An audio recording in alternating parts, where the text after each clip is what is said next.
Homes and History of Newport, Rhode Island. You're watching Cultured Elegance. Be sure to like, subscribe, and share.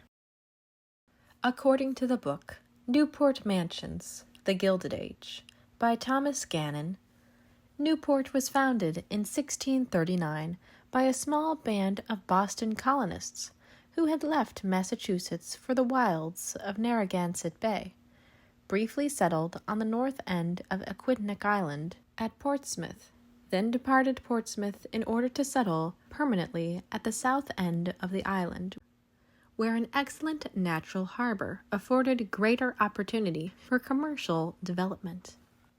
Led by English merchants, the first Newporters laid out their port, began building ships and wharves, and entered the nascent coastal trade which linked the colonies of North America and the Caribbean.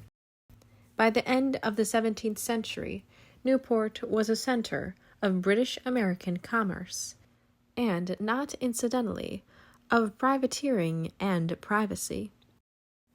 Few who dine today at Newport's elegant White Horse Tavern are aware that this ancient hostelry was once run by the pirate William Mays, or realized that 3 centuries ago Captain Kidd supped with his freebooting cohort, Thomas Paine, across Narragansett Bay at Jamestown.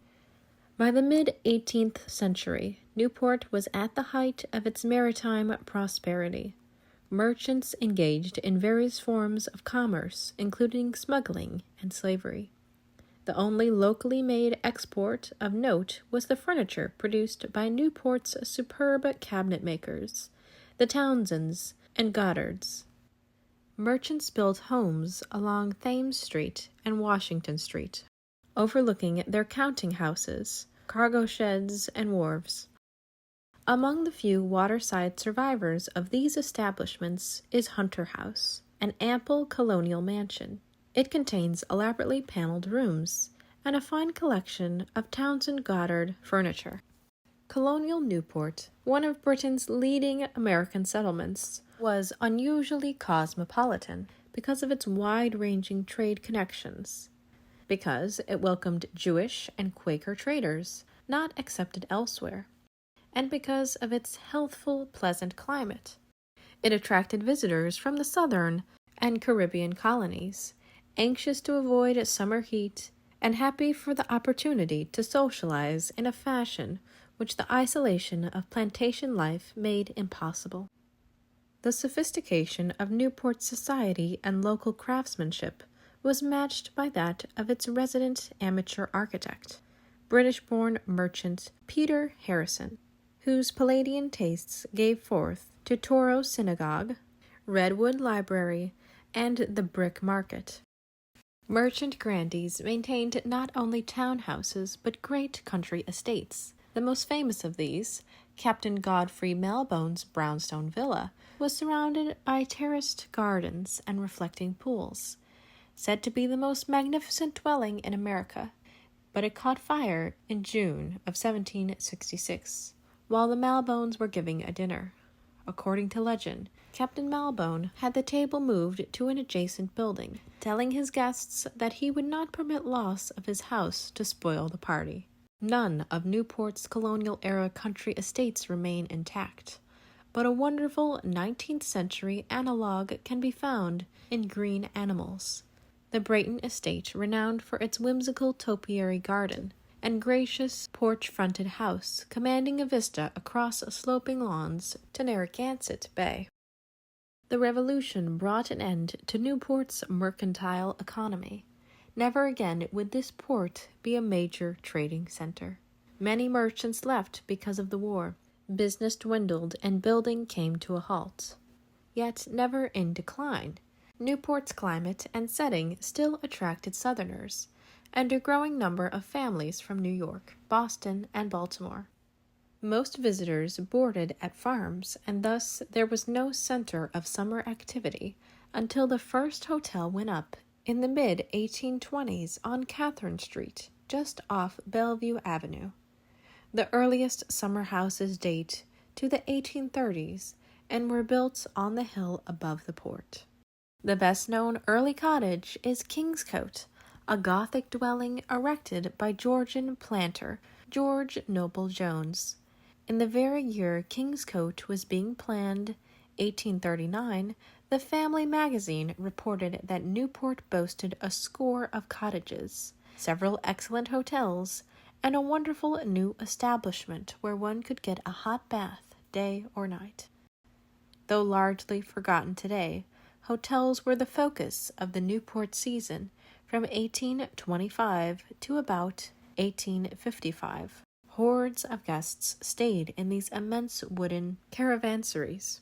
Gossip columnists employed by half a dozen big city papers kept tabs on the guest registers and prowled the corridors, searching for stories to report on the lioness of fashion.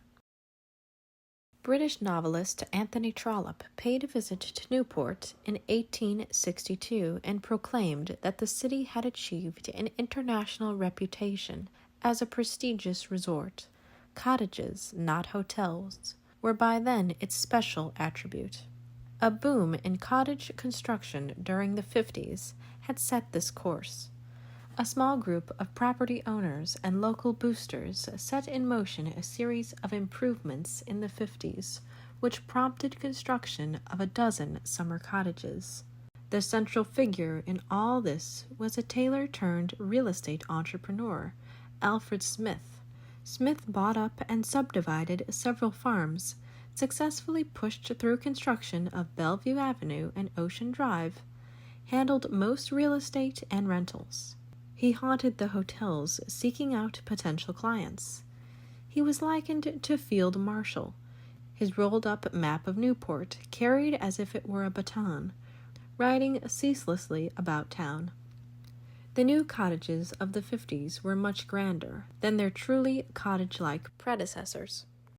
The most imposing cottage erected in the 50s, Chateau-sur-Mer, is an Italianate stone villa constructed by a New Yorker China trade merchant, William S. Wetmore. It was the setting for the first of Newport's spectacular parties. Wetmore hosted in 1857, to which he invited 3,000 guests. By the 1860s, it was not fashionable to stay at a Newport hotel for the season. One must own or rent a cottage. Most of the bigger hotels closed, while more cottages were being built. There were more than 250 summer houses in town. About 100 were rental properties, and 150 were generally occupied by their owners. Due to the Civil War, the southern contingent at Newport was depleted, and cottagers hailing from New York and Boston dominated summer society.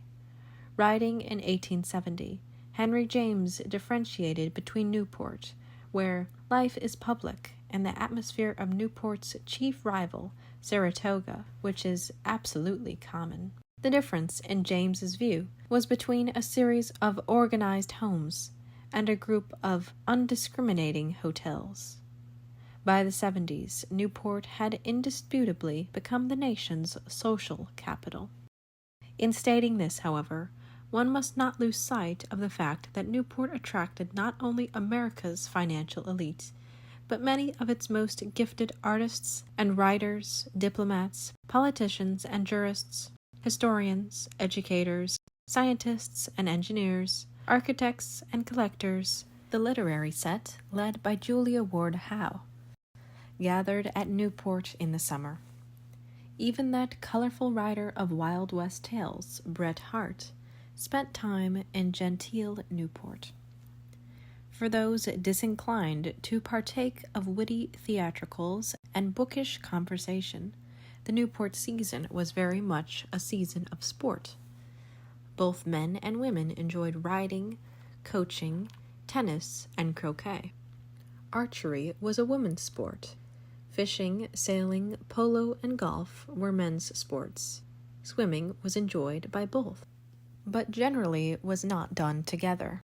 In the morning, Easton's Beach was taken over by the ladies, some of whom entered the waves in rumbling, horse-drawn bathing carriages.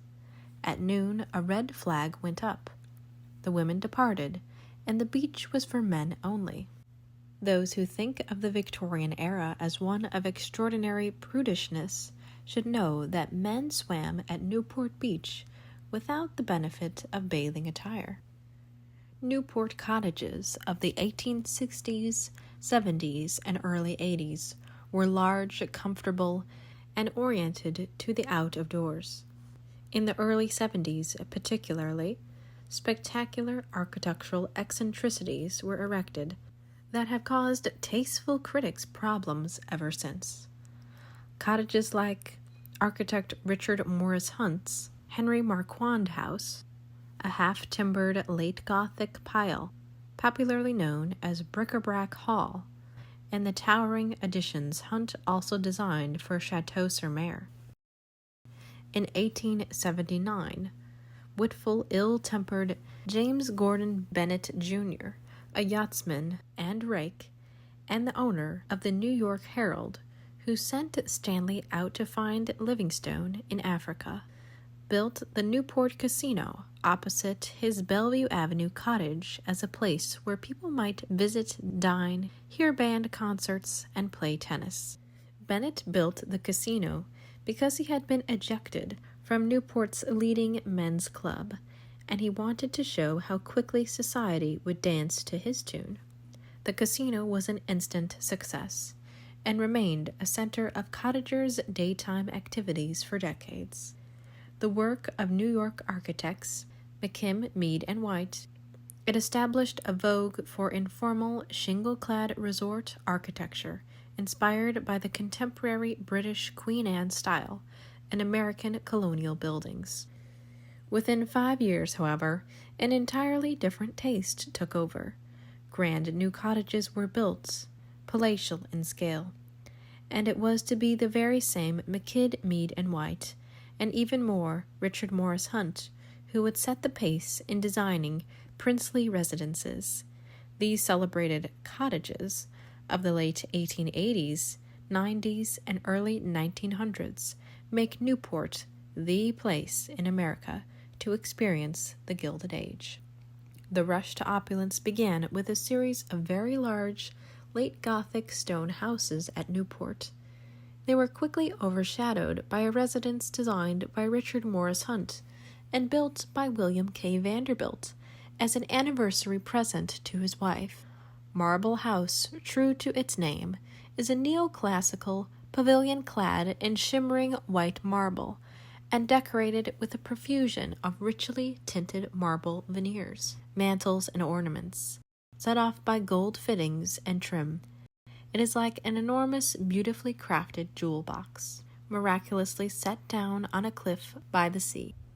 After the Civil War, a great many American fortunes, like the Vanderbilts, had grown to monumental proportions, and the proud possessors of these fortunes, familiar with both European society and European standards of domestic magnificence, set out to build on the Medicean model. Aristocracy aside, if the bankers and merchants of the Renaissance, and equally of the Industrial Revolution in England, housed themselves in palatial city residences and country villas, so too would the bankers and merchants and industrial magnates of the American Renaissance, an era in which this nation was growing and profiting at a prodigious rate, and manifest destiny and imperial aspirations were abroad in the land. Unabashed splendor was not only accepted, it was celebrated. Marble House was soon eclipsed by the Breakers, summer home of W.K. Vanderbilt's older brother, Cornelius II. The Breakers, again the work of Hunt, has never been surpassed. From an architectural standpoint, nonetheless, several large, later cottages, though less sumptuous, are equally interesting. The best of these are McKeed, Mead, and White's Rosecliff and Horace Trumbauer's The Elms. Summing up Newport, at the turn of the century, a British visitor wrote to the Evening Mercury of Liverpool, "No words can convey an idea of the marvelous spectacle of well and graciously and artistically applied wealth, which has harnessed to its aspirations the greatest architectural art of the country.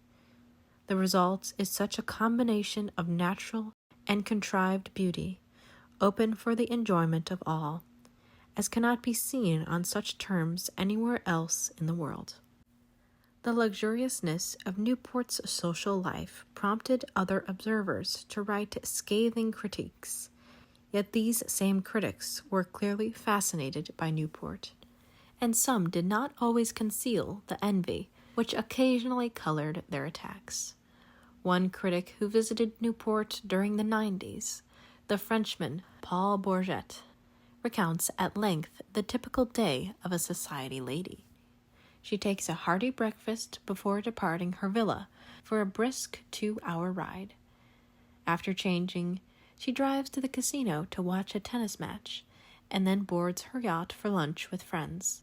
He describes her yacht with relish, noting the master stateroom decorated with old rose damask and white enameled furniture, the drawing room's light-colored walls, bookshelves, piano, plants, and watercolors by well-known artists, the mahogany paneled dining room, a glass-enclosed upper salon, banked with sofas and bright cushions, and the after-deck set with potted palms, rocking chairs, and a great aviary full of exotic birds.